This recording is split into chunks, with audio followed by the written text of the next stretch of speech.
மேற்கு கிழக்கு வடக்கு தெற்கு பரம்புவாய் என்றீரே. பூமியின் தூளை போல் சந்ததி பெருகும் என்று வாக்குரைத்தீரே.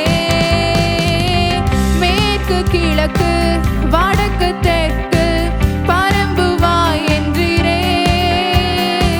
பூமியின் தூளை போலும் சந்ததி பெருகும் என்று வாக்குரைத்தீரே. சொன்னதை செய்யும் அளவும் என்னை கைவிடவே மாட்டீ. எனக்கு சொன்னதை செய்யும் அளவும் என்னை கைவிடவே மாட்டீ.